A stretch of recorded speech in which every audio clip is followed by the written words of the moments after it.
welcome back to Hope This Is Helpful, where we share our Interabled perspective about everything and nothing. I am Tierra, and this is my co-host, LA. my husband. That's what I put out to y'all. Oh, I forgot the cards. Ooh, okay. You Tight out. You want me to do them, or you want me to get them real quick? Okay.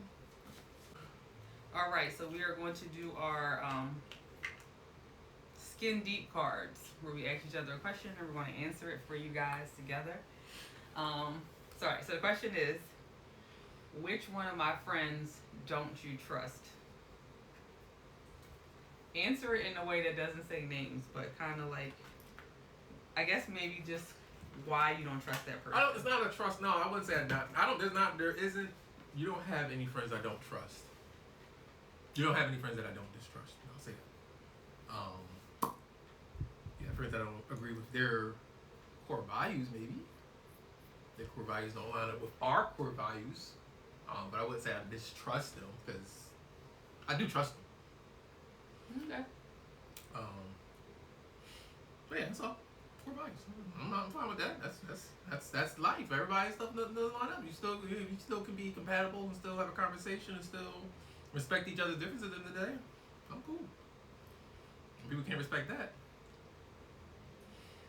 I will say, I guess my answer would be more like what your answer was, because I think that for me, you have a friend who I think the core values don't line up, and then that makes me apprehensive about the friendship.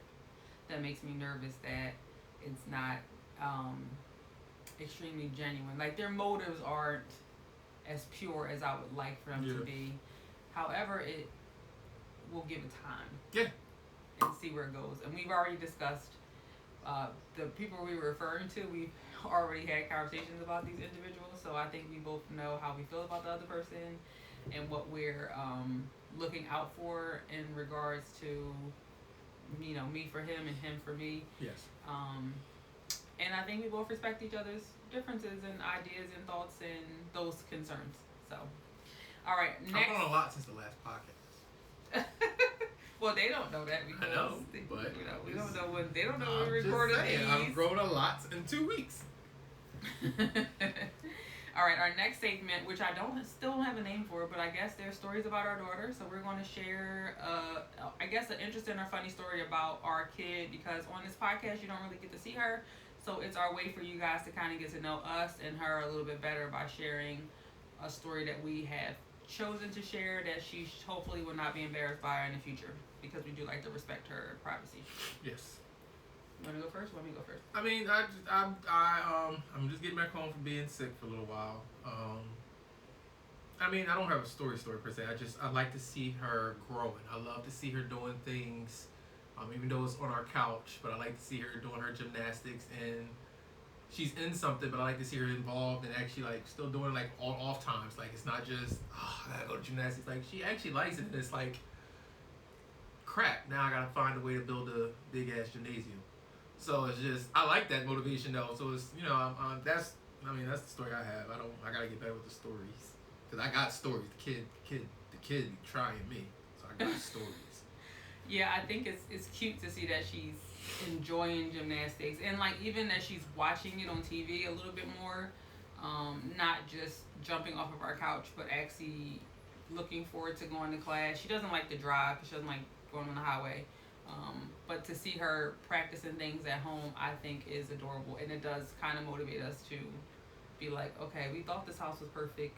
We probably need a bigger house, so that she has space for all of these things, because we don't have anywhere to build her a space with the equipment that she would need to practice gymnastics in a way that I would love for her to. Well, it depends. If she ends up into like the bars or like those type of things, take up a lot of space. I was thinking they're gonna let her throw one of them big storage joints, like whatchamacallit got. But then what are you doing in the winter? Eat it. Okay, so my story about Noelle is also about this past weekend when Leon was in the hospital, and we were having a rough time, me and her together, and she ended up lying to me. And when I I don't remember what I said to her, but when I kind of asked her like why she felt the need to not be able to tell me the truth, she said to me, "Cause mommy, even when I tell you the truth, you are frustrated." So she said, "So I lie, so that you don't, so that you're not frustrated."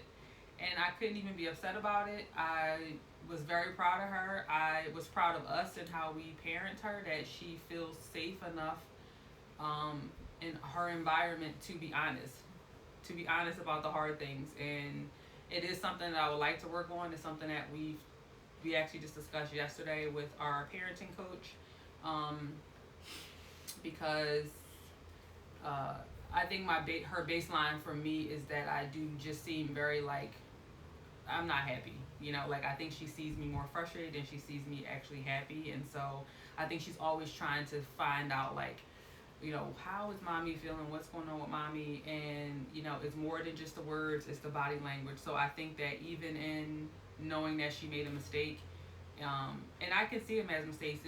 I'm not angry at her when things happen, when mistakes happen, but saying that sometimes it's not enough for a kid her age, so she can read my body language. And you know, a lot of it is the exhaustion and the frustration of having to still clean it up, having to still help her through whatever decision that she made. If she's running some sort of an experiment, or you know, she tried something and she found out it didn't work the way it was supposed to, it's still overwhelming for me. It's still frustrating, but you know, it's kind of, I guess it's layered. You know, like it's parenting the way that we do is not the easiest thing to do, and but end of the day, I was proud of her for feeling safe enough to be honest with me and allowing me an opportunity to be able to grow from it, and give her what she needs so that she can be honest. All right. So our topic at hand today is. I'll just watch this video. Just watch this video. When accessibility is hella inconvenient.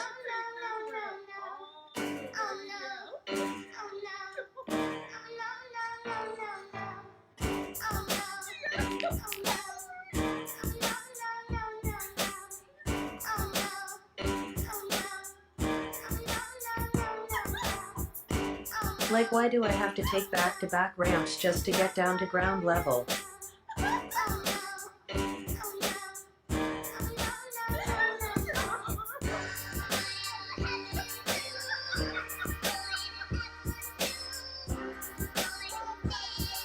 Meanwhile, people get a straight shot down the stairs.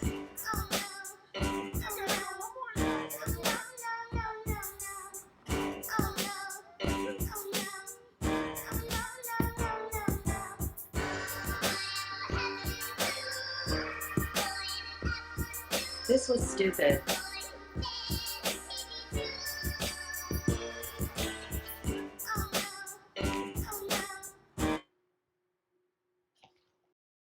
Now that we watched the video, we're going to tell you what we think is wrong with the video, and we also want to discuss how these things affect our basic life as a family. So if people don't understand how important accessibility is, how much more it is than just doing what is required, we would like to share how, from our perspective, because we have to live with it, how this affects us.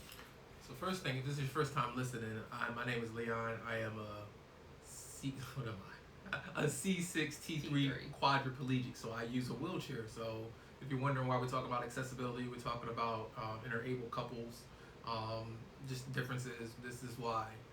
Because you may not be able to tell now, but I am in a wheelchair, and things that affect wheelchair users affect me. Yes. And so when Leon says that he's a C6T3, that means his injury level goes from his nipple line down. So he has lack of sensation, decreased sensation. So, if you would like to see what he looks like, you can watch this on our YouTube channel at Harris Hope and Humor. You can check us out on Instagram or TikTok, also at Harris Hope and Humor, and you can kind of see he will present as if he does not look like a quadriplegic. Please keep it to yourself if you don't agree. He is a quadriplegic. We know exactly what that means. We don't need you to tell us something that you think we don't know. And so I'm gonna let you talk about the rant. So this rant, I don't know where it's at. I didn't do my research where it's at. I just watched it and I got annoyed. I think it's California, but don't quote me. Yeah, I imagine it is knowing her. So basically, I guess it's at a nice place, a nice venue, a big resort hotel or something that has a lot of steps.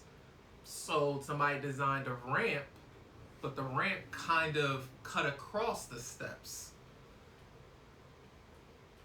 Yeah, you in the planning room, you all you guys that are engineers thought it was a decent idea and made it like inclusive, but actually aesthetically pleasing. Yeah, it sucks though, because I'm first wheelchair users. Yeah, it sucks for wheelchair users, but I'm thinking about the person that's in a cane that had a stroke.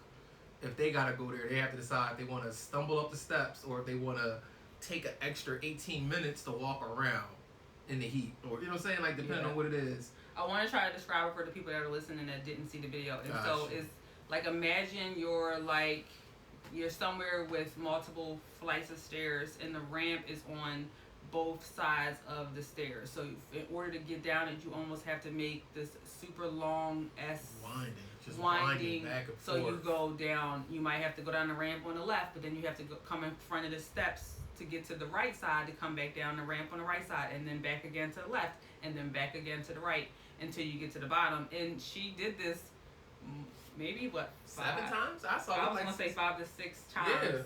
Yeah. One of the comments on her video said that it took them 10 minutes to get down the ramp where people were walking down the steps. It only took them 3 minutes to get down the steps. And so, in terms and that's of a power chair. Not to cut you off. Oh yeah, she's also in a power chair. I would say, hell no, I wouldn't do it. I'd be like, I ain't going. And so the difference between the power chair and the manual chair is that power chair users have the ability to use electricity and to push up a button to power their chair to get to where they go, versus someone like Leon who uses his arms and shoulders to maneuver his wheelchair. And so a lot of these things, they do have to make you think twice about what we want to do as a family, places we want to go as a family, what that experience is like. Even just in terms of like a date night. If we wanted to go on a date night, I would feel like crap at the end of that date night or the beginning of the date night, because now I have to watch him go through all of this. Do I go with him? Do I stay in there and wait? Is he now tired? Is he frustrated? Like, it just kills the mood if he's not in a good headspace because he just had to take 10 minutes to get up and down the ramp. And that's why I get I'm working on not being frustrated as much as a human, because I feel like for me everything is a fight. I feel I have to figure out something. It's never just, let's do something. Like I was annoyed this morning because I was trying to get a wheelchair. Of course, the wheelchair costs $4,000, but it's what I think I need, and they're trying to say no. But we got a beach trip coming up. Mm-hmm. I got to call this week to make sure that's situated. Right. I got to call the hotel, make sure they got my stuff situated, make sure there's an accessible room, make sure I can get in. I'm not pressed about it as much anymore because I have a commode chair that go with me. So I'm grateful that if people mess up, I'm thankful that I have the ability to maneuver, but it's a simple fact of how much work you have to do that other people, able-bodied people, don't have to do. I'll be tired, bro. That's why I don't go nowhere. That's why I try to make my house as much fun as possible. But you can't do that when you have other people. You know what I'm saying? Like, it's not. You can't stay in the house. You can't stay in the house. It's and not. We also have a kid who needs to have life experiences. Yeah.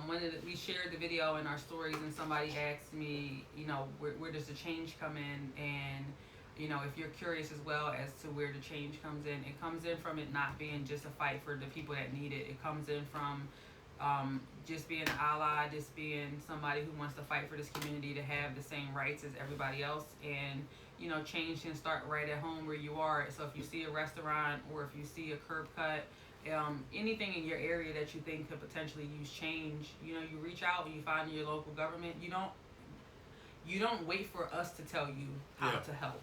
Yes. You do the work to find out how to help, because the same way he just shared that, he woke up this morning and had to deal with not being able to get the wheelchair that he needs. That's this morning. He still has to make it through his day as a wheelchair user in a manual chair. And sometimes by the time you do all the things that you have to do for yourself, you don't have anything left to fight for your rights as individuals in this country. And so it does suck because, then we have to worry about like our places that we go for her, or things that look fun for us to do with her that may not be accessible. Or, he may feel guilty about me having to do things with her that he can't do with her. Like, one of the things he said to me, I think before we even had Noelle, was that, I might have to be okay living a life where I do things with our kid that he just won't be a part of, making memories with our kid so that I'm not missing out. So if there are things like parasailing or hanging out on a yacht that, like, maybe something that I might want to do, and he doesn't want me to not feel like I can't have those experiences because they're harder for him. And then it also sucks because I'm grateful that we do have friends and family that potentially don't mind traveling with us, but it takes away from the intimacy of what we created to just be our own small little family, to have to ask people to be able to go places with us so that he has the help that he needs, and things like that. Like, Leon is a thrill seeker. He likes roller coasters. I do not. Noelle likes roller coasters, but then it's kind of like certain rides and certain parks. We are like going through our list of friends of like, who likes roller coasters?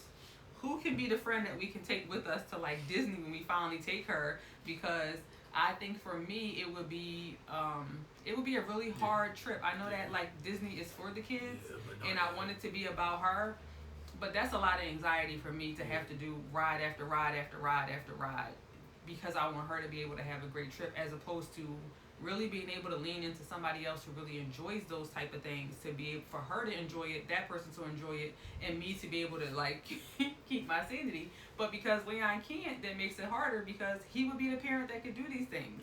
I want to see though. The reality of it is really hard as a quad. But I know a lot of my friends that are T level, because I am technically a T level. I'm part T level. I think as I'm losing weight, as I'm relearning my body in this 15 years, and like I think I'm learning, I'm able to do a little more. So I'm definitely trying to see, can I get in a roller coaster, even if they ain't gonna let me get it? Like, who gonna throw me in there? I'm not throwing you in there. Bro, help me.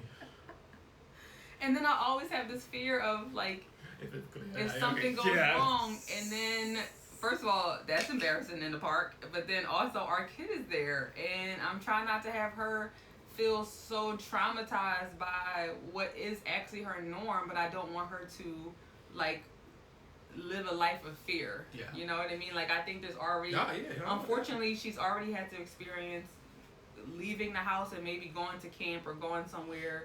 One day we went to get ice cream and came back and he was gone because he had to get whisked away in the ambulance. And so, like, these things are traumatic for a kid her age, that I don't want this to be her life, that she always has to consider her dad first. I do want her to be caring, and I do want her to be empathetic, but I don't want her, to not live her life because of his injury. So yeah, it is a lot to consider. Even just like, I thought about this morning, and this maybe should probably be another episode, but just like the accessibility of our house, me trying to figure out how to let her have the toys that she wants. We have games that I don't know where to put.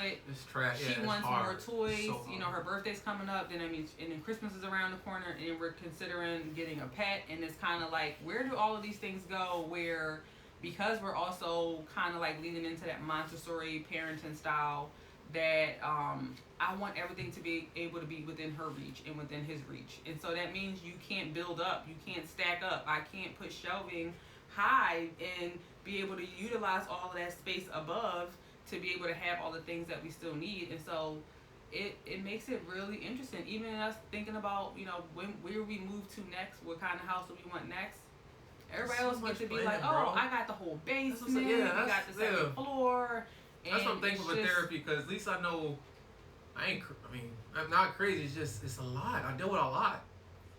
Yeah. I deal with a lot that a lot of people don't know, and I deal with a lot that I haven't for a long time tell you that I deal with mentally. Right. For a long time, I would just deal with it. It was just on my head because it just felt easier. Yeah. And then there's people who think that because something is better than nothing. That was one of the comments that she got on that video, was like, we should kind of be grateful that at least there is a ramp of some sort. Be grateful for what you have. And it's kind of like, if you were somebody who could walk, talk, see, you have the full use of your legs and arms, your vision, all of those things, like, nobody would tell you that. Nobody would tell you to be grateful that you went to a restaurant and there was only standing room. Oh, at least you got in the restaurant, stand up and eat your food. You know what I mean? Like, it's just interesting, the things that people expect disabled people to settle for, but they don't have to settle for. And like, that is the basis behind ableism and why this world, well, I'm gonna say this country, because we haven't explored many other countries, is not built for people with disabilities when it should be, because there's such a great percentage of them. Like, there's so many different types of disabilities and people with disabilities that we should be living in a world that everybody feels included and able to go places and be in spaces. And this is nothing against other communities, and maybe it's unfair to even mention them, but people do fight a lot for LGBTQ. People fight a lot for same-sex marriages, but it doesn't seem to be enough fight for people with disabilities, and it does affect the day in and day out. We got into a car accident. We gotta get a rental car. Leon he's nervous about what they're going to give us because we had to make our car work for him, and that's not something that a rental car company is going to do. Is to make sure that what they give us works for him, because the cost of an accessible van is expensive. So we don't have an actual accessible van, because there's also other parts of it that we don't have, and maybe that could be a whole nother episode to talk about accessible vehicles and stuff. But that's things that people don't have to think about or consider. I want to leave. I mean, well, I have a last thought. I really want to have a last thought in the episode of that, so I'll let you finish. I'm done. Go ahead. I think this is a new world we're in. Everyone talks about new media. We got new world order, not new world order. I ain't gonna say that, but it's like a new media. And I don't think if you have a disability, we don't have to settle. And that's how I feel. I'm done settling for whatever anybody wants to give me. Respectfully, I'm not gonna. I was going to be disrespectful about it, but there's a way to do it respectfully. There's a way to do it in order. And I'm not settling for nothing no more. I'm tired. I want to live life. I want to be able to enjoy my life. I want to live and not have to worry about all this handicap stuff. Can I add to your final thought? And I think that regardless of how that person ended up there, because I think there are people who feel like, oh, you were in the wrong place at the wrong time, or your injury was brought on by yourself because you did something you probably shouldn't have done. Regardless of how this person ended up there, that we are still here. Exactly. We are still people living in this world who need help and assistance, and that should not be too much to ask. So we thank you guys for listening. We will see you in 2 weeks. Bye. Like, share, subscribe, please. Yes, like, share, subscribe. Comment below if you have any thoughts, stars. if you have any comments, if you have any opinions, please comment below. Thank you so much. See you next week. 2 weeks. Bye.